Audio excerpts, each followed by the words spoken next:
The second spring practice is set to go today, and Alabama feeling very good about the wide receiver room, even with the subtraction of 6 guys from last year.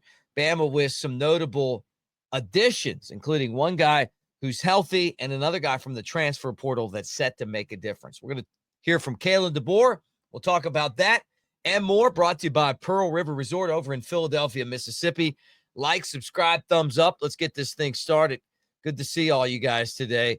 And I say this every day, but from the bottom of my heart, roll tide, everybody. Let's get the party started. Great to see you.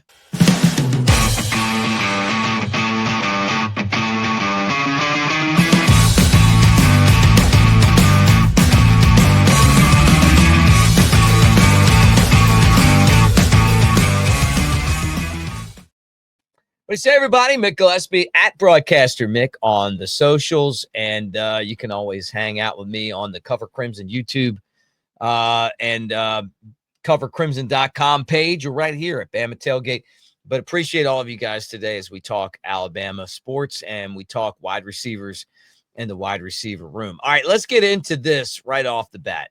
Halen DeBoer talking wide receivers. It's a big deal for the University of Alabama because this was an area where I felt like they could have been a little bit better last year, and he feels like the room has gotten a lot better.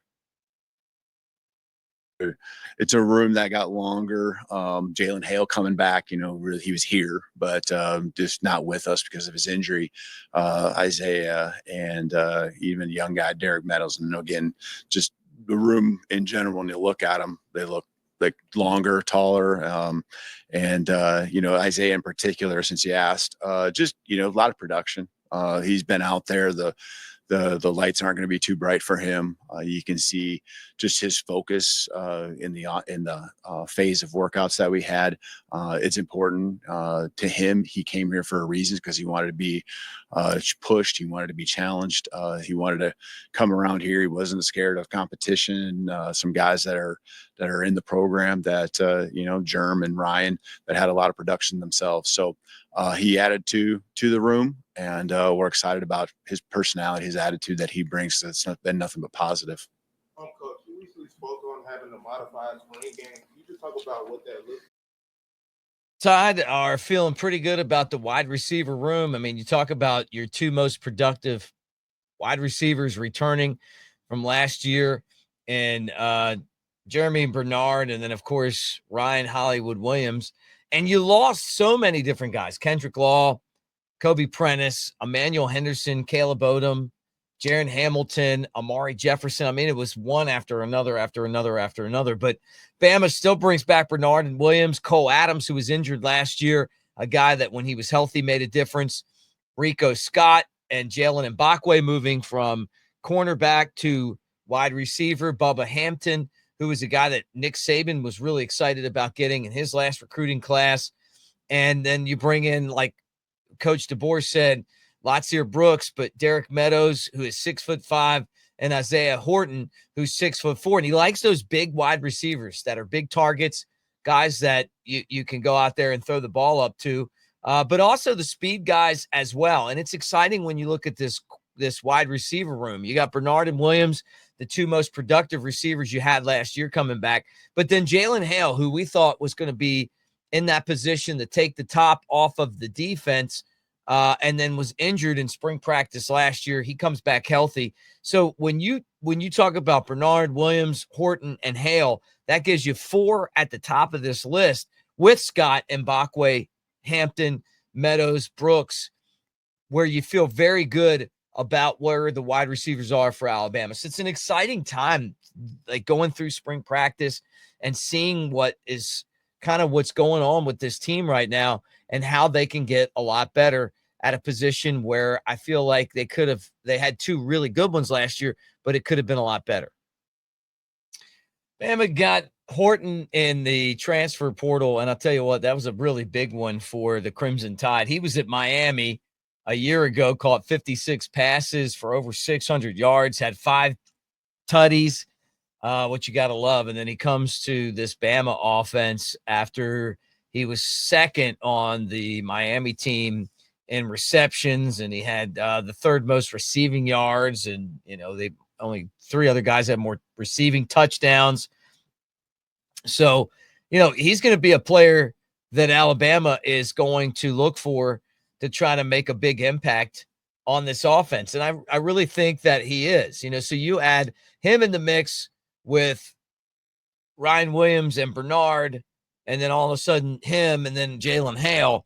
And that's why Kalen DeBoer is feeling pretty comfortable about the wide receiver room going into this upcoming season. And look, I totally get it, man. It's what it's all about. You go out there and you basically try to put playmakers on the field. Nick Saban did it for years. Get them the ball. And when your second guy's really good and your third guy's really good and your fourth guy's really good, it's hard to defend that. And so the wide receiver room, as we move through spring practice, is certainly one of the areas where Alabama is feeling pretty good about making the season debut next year and some matchups early on against Florida State and Wisconsin. Switching gears to Alabama hoops, just one regular season game left at Coleman Coliseum, and it's Alabama, number 7 against number 5, Florida. That's today. It's a top 10 matchup, and it's a big game for Alabama, 6 o'clock on the SEC network, and you can watch that on on ESPN2, not even the SEC network. So, here we go. This one's a big one for Alabama. They're going to have some players that are out. Latrell Wrightsell, Houston Mallett, and Darren Reed all out against the Gators. And then this is a big one, is that Grant Nelson is a game-time decision for the Crimson Tide. Remember, he was kind of banged up late in that loss against Tennessee. So for Alabama, they could possibly go into this game without their best player, one of their best players. I guess it's him and Sears. But Nelson, who's played in all of Alabama's game, 29 on the season, is scoring almost 12 a game, and he's got 8 rebounds per game. But he's just a big part of this offense. And I feel like for the Crimson Tide, this is a really big game just because it's a rebound game and an opportunity for them to finish up the home slate with a win against a team that's really good in the Florida Gators. So, we'll see what happens on that front. Again, expecting Alabama to come out and play like their hair's on fire after the way that things ended against Tennessee on Saturday, a game that they certainly should have won, and then came down to the end and weren't able to pull it off, right? One of the worst finishes to a game that I can remember. But there's still a lot of basketball left to play, and some really, really, really big games. Mark Sears, who is in his 5th year and one of Alabama's all-time best players, going out in Coleman Coliseum for what's going to be his last game. And, it's just talking about how he's got 79 wins and he could get to 80 wins. I mean, hey, that's pretty cool. Think about 80 wins for him and in this Alabama basketball team. So they got one more at home, then they go to Auburn to finish up the slate, and we'll be covering those as well. And then we expect Catfish to be back, Catfish courtside. I guess all his vacations are done and stuff. But a couple things I want to say is, first off, we are proudly affiliated with the gang over at New Life Art. And Bama Tailgate's your promo code. Use that promo code, Bama Tailgate, and you get 25% off 2 amazing prints. Obviously, the 2 stars from the Super Bowl and Jalen Hurts and his Crimson Redemption print, 25% off New Life Art when you use that promo code Bama Tailgate. And then Devontae Smith, Heisman Heights, his print, 25% off when you go to check out Bama Tailgate and take advantage of that. And then finally, presented by new Pearl River Resort over in Philadelphia, Mississippi. It's been a hard week for us, man. I'm going to tell you this right now.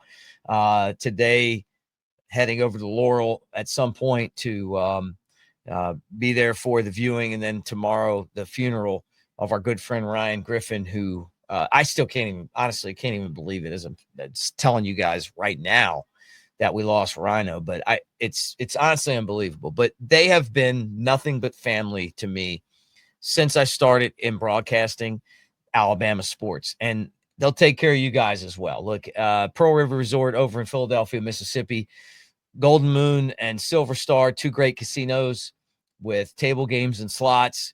You got the Timeout Sports Lounge with games from all over the world now. You know, you can bet on all of those, just like you're going out to Vegas. It's an hour and a half from Tuscaloosa, 2 hours and change from Birmingham. But they also have the great golf course, Dancing Rabbit, with the azaleas and the oaks. Man, I've had so many good times over there. My buddy Bo Bounds, who's a broadcaster from Mississippi, Steve Azar sings that song, Me Till Monday, Jake Coker. I've had just nothing but a blast over it at Pearl River and at Dancing Rabbit, and I know you guys will as well. So take advantage of it. The Blue Oyster Cult's going to be playing there next month. Songs like Godzilla and Don't Fear the Reaper. And of course, everybody remembers the Will Ferrell skit, right? With where he pretended he was in Blue Oyster Cult playing the cowbell. But anyway, guys, thank you for hanging out on the channel, and we'll do it again tomorrow. And roll Tide, man. Let's go.